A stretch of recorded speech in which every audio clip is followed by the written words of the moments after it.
Fantasy football ADP risers. We are talking about guys that are climbing up draft boards fast and whether or not they are worth investing in at their elevated ADP. I'll be telling you why they are rising, what rounds they are being drafted in, is the pick appropriate, i.e., are we actually buying them or are we fading them, and if they could be rising even higher. Let's start off with a fun one. Still a relatively low-risk riser, Jacory Croskey-Merritt. I won't bury the lead on this one. This one is a buy for me, 100% without question. His rise to a low-end RB3 round 8 pick is very reasonable. The rise is twofold. One, the information is finally getting a little bit more mainstream. Jacory Croskey-Merritt has actually improved on his passing downs work, and that was the crux of the issue with him last season. He knew it, Washington knew it, Washington told him, and he spent the offseason focusing on improving that area. I talked about it a little bit before this offseason. Rachaad White is excellent at pass blocking and receiving. That is his specialty. So the expectation wasn't that Jacory Croskey-Merritt would go out and suddenly in one offseason be better than White in that area.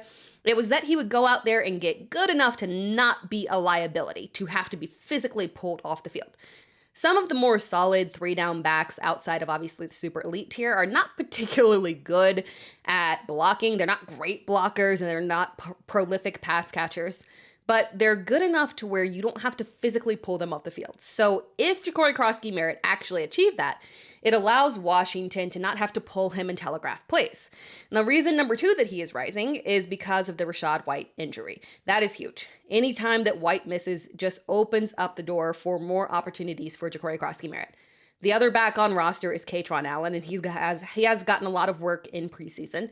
But Allen profiles very similarly to White as an early down and goal line back, so it's not a competing interest in terms of 3-down work. Jeremy McNichols is the only other passing downs type of back on the roster. JCM does profile as a potential breakout candidate, and as long as his ADP doesn't rise up to round 6, but even then so, he is technically the starter here, so it's not really a major issue. I am loving targeting him in drafts. Now on to a guy that is actually going ahead of Jacory Croskey-Merritt in ADP, despite the fact that one of them is listed as a starter and the other is not. Jonathon Brooks, all the way up to mid-round 7. And I know a lot of people that are very willing to take him higher. I have witnessed it live and in person. Now, if you follow me all off season, you know that I don't have a problem with Jonathon Brooks. Love him. I talked about targeting him as a sleeper pick. Unfortunately, he's just not a sleeper pick anymore. Now, there's reasons that we can still invest in him at this price. I mean, let's walk through it.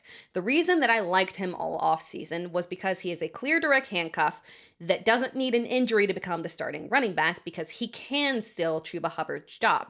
I know people don't want to hear that. I always get the response of, they paid him, right? They like him. I get that.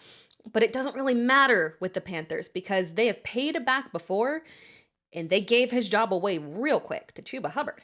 Even last year, they pushed Rico Dowdle forward ahead of Chuba Hubbard as well. So Chuba lost his job last season. Rico was operating as the RB1 the back half of the season. They let Rico walk because they didn't feel like they needed to invest and pay another running back. They felt good with what they had on roster. But make no mistake, Chuba absolutely lost his job. It just wasn't a dramatic loss because he was still on the field, operating in some form of a committee, but he was still being outsnapped, outcarried, and outplayed by Rico Dowdle. So it is reasonable to think that he can lose his job again if Jonathon Brooks stays healthy. But that's the crux of the issue.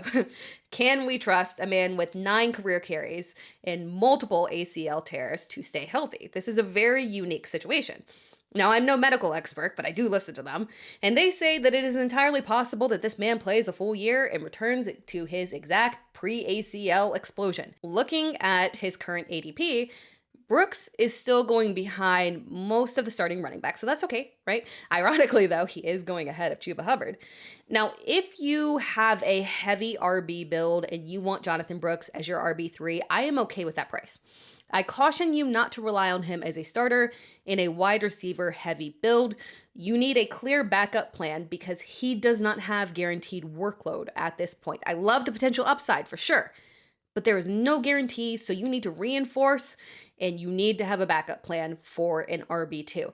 And if it starts to rise above clear starters in terms of his ADP, I got a problem with it. I might have to bow out on that one. Before we move on to the next player, this video is sponsored by RotoWire. You can get 25% off through the link below in the video description using my code Tera. Gets you access to amazing tools, and it's also a great way to support my channel. Signing up with RotoWire gets you access to their fantasy football draft kit, which includes the draft assistant, unlimited simulations in the mock draft simulator, custom rankings, player outlooks, ADP reports, very critical as we were talking about these ADP risers, premium content, and so much more. You also get access to in-season tools that are very critical to helping you win your league, like waiver wire rankings, trade analyzers, competitive insights, so much more. And one of the tools that I recommend as we're talking through these ADP risers is to use the mock draft simulator. You can run unlimited simulations to see what your rosters are going to look like when you're drafting these players at their elevated ADPs. We did this last week when we were looking at Rashee Rice. I walked through what your lineups would look like realistically if you took him in the third round, and we did multiple variations. Do that with these players. Experiment with taking Jonathon Brooks as your RB2 in round 7 and then run it back with a running back 1 round later just to reinforce it like we were talking about in case Chuba Hubbard is still the starter in week 1. See how that affects your roster in terms of where you land with wide receiver depth. If you're able to grab an elite tight end or quarterback, or if you have to pass on those, just kind of work around what your roster will look like. So you can do these mock drafts as many times as humanly possible to get the right build for your team and dominate your fantasy drafts. And again, you can get 25% off through the link below in the video description using my code Tera. This is a very critical player on the rise because Malik Nabers was a value pick and now he's rising back up to a more appropriate level for his talent and his target share. He is an early 3rd round pick, but that is bound to push into round 2 very soon. And I get this question a lot. Is round 2 okay to draft him? I mean, are we even pushing him up into round 1? So the question we have is, how comfortable are we with drafting a guy straight off an ACL injury in a new offense with a second-year quarterback who had significant volume problems the year before and an offensive coordinator that we all straight up hate, right? I know you guys are with me there. Yeah, I'm not going to beat around the bush here. This is a very risky environment, especially with all of the defensive investments that the Giants have made. They could easily make a defensive leap this season, and they've admitted they want to lean heavily on the ground game, and they are 4 bodies now deep at running back to do it. Jackson Dart is a constant injury risk because of the way that he plays, but let's be honest, that's not actually a concern for Malik Nabers. It's only a concern when the backup option is subpar, but the Giants' backup option is Jameis Winston, low-key. I want to see it. The man who made Jerry Jeudy a superstar. And the Giants are obviously lacking at wide receiver depth to the point where we are looking at rookie Malachi Fields as potentially the next best option. So if volume is inconsistent, doesn't really matter because he will always be the clear first look and should dominate target share, kind of like what we talked about with Garrett Wilson before. So our only real issue here is, do we trust Malik Nabers' body to hold up post-injury? I think the only question that you have to ask yourself is, do you want a 80% Malik Nabers or a 100% Zay Flowers or Devontae Smith? I love both of those guys this season. I'm targeting both of them, but I would still click Malik Nabers over both of them. I wouldn't push it as high as round 1 because there are far too many very excellent options at running back available. But several round 2 wide receivers aren't exactly guaranteed volume hogs because of quarterback situations like London and Nico Collins, or volume competition like George Pickens. So Nabers does logically fit in round 2. Now, this one is not a dramatic rise, but it's a critical one that needs to be talked about. Travis Etienne is on a minor rise, nothing really dramatic because it's hard for him to actually rise up above the running backs ahead of him. He's RB 18 ahead of guys like Breece Hall, Josh Jacobs, Jeremiah Love, Javonte Williams. Jeremiah Love could logically fall behind him, but between Breece and Jacobs, they both have far more proven upside. But the gap in terms of picks is very slim. And the only thing really separating Etienne from that group is the fact that there are several solid receivers that should go before him. But with Etienne sitting there as an early 4th round pick and pushing up into late round 3, the question is, is he really worth this pick? I was firmly on team fade Travis Etienne because while I do not believe that Alvin Kamara was going to be a meaningful, significant fantasy contributor, because I do believe, unfortunately, he is cooked. It sounded like they were planning to deploy him on third downs, and that would have ultimately limited Etienne's upside. But with Alvin Kamara already injured, the Saints trading for a running back, showing that it probably is a little bit more serious than they're leaning on, that makes it a little bit different of a situation to where perhaps Etienne is just a perfectly fine pick. I wouldn't rely on him as an RB1 because I do think there are overall limitations to his upside. He's not exactly a high yardage guy breaking off runs in the way that we see from somebody like Devon Achane. He'll have clear goal line preference and the offense should improve, but he's not going to have those James Cook level of goal line opportunities.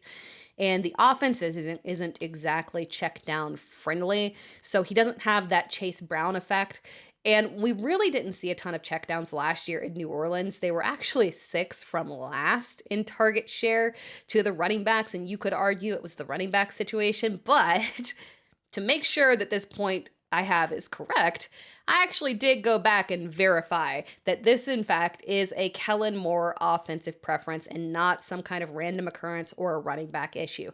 I went back and I looked at target share to running backs in offenses that Kellen Moore has run in the past, because I've always felt like he really does not have heavy target share to running backs. And you know what?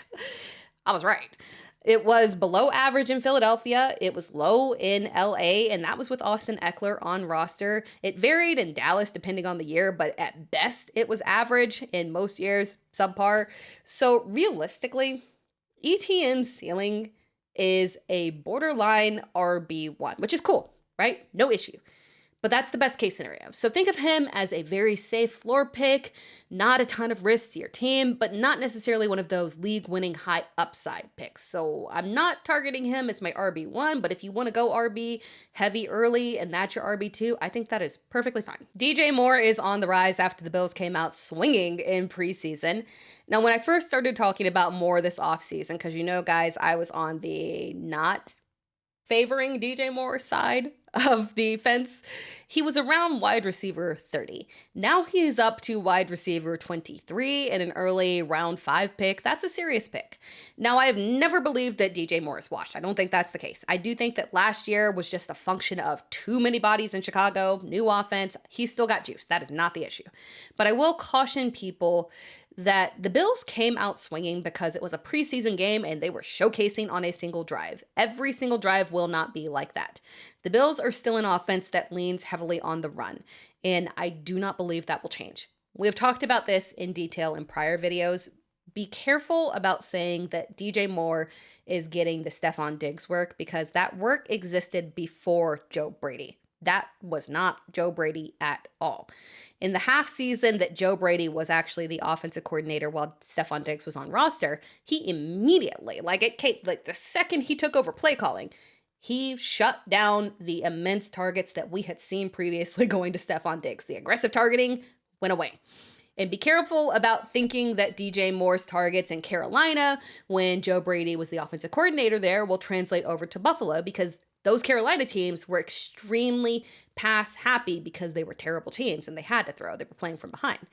So while I think Moore will definitely be better than last season, I don't think we should use last season as a baseline. I'm not convinced that Buffalo will dramatically increase pass volume as a whole, and that we will still get week-to-week inconsistent volume that we have seen in Joe Brady's offense for the past 2 years. Let's run through a couple of rookie risers real quick, because when you're a rookie riser who pops off in preseason and is in line to start, you're naturally going to get a massive boost in ADP now that people are finally keying in and saying, oh, wait, there's massive upside here. I mean, we have talked about Deshaun Stribling and the upside and potential that he has. Stribling's rise has been kind of crazy. He's up to round 9. Honestly, I thought that it would cap around round 10. I was wrong. It's round 9 and people are pushing it higher. It will get higher. People are really believing. I'm in a draft right now with industry experts in Jake Seeley's Flex Leagues, and Stribling went pick 79. That is round 7 in a 12-team league. And I was kind of thinking about it. I thought I could wait a little bit. I was like, yeah, I'm wait around, grab Stribling. Nope, he was gone. He's one of those players where you never know how high he is going to go in any given draft. And it makes sense. I have talked immensely about the entire 49ers offense being an extreme risk. We see Mike Evans just really struggling to stay healthy, dealing with this nagging quad injury. He has dealt with these types of injuries, particularly hamstrings, for multiple seasons in a row now. That's just what happens when you get older. It makes him a constant elevated injury risk. Now, Stribling is dealing with a shoulder injury himself, but it's not considered serious. He's listed as day-to-day. I don't know if I am buying as high as round 7, but there's still because there's still receiving options that are much safer in that range. But I don't know, man. Realistically, he could be the wide receiver 1 on that team. But round 9 is a very logical place to take him. You just have to think twice about it in terms of how high you're taking him above that. But I would technically reach, I'm not going to lie. Casey Concepcion has risen to round 10. That's a significant jump, but not as much as Stribling because Concepcion has the Browns discount associated with him. That good old Browns discount that you'll always get. You guys know that I'm very pro Concepcion and Denzel Boston. Once you get into double-digit rounds, get your rookies. Just get them. Grab them and don't look back. Prioritize high upside swings on young talent rather than the older, safer picks in later rounds. Round 10 might feel a bit rich, but I promise it's not that bad. Honorable mention, Mike Washington Jr. His ADP is going to rise because of the Genty injury. I filmed this video Monday morning, so all that I know as of right now is that it's an ankle sprain. Those can vary. It could be a week, could be a week after, could be a month from now that he's good to go. We just need to know more details. But if everyone's reaction was to go out and draft Mike Washington Jr., that should probably tell you that he is a high priority handcuff and he has looked fantastic this preseason. Now, there are a lot of people who did not like him as a prospect. I'm not one of those people. He's not the mediocre talent that some will tell you. Now, some fantasy analysts will tell you don't buy into it because if there is seriously something wrong with Ashton Genty, they'll trade for James Conner. Just ask them this question when they say something like that. Prior to all of this, who did you have higher in rankings? Tyler Algier or James Conner? Their answer will be Tyler Algier, but suddenly James Conner is a threat in Vegas. No.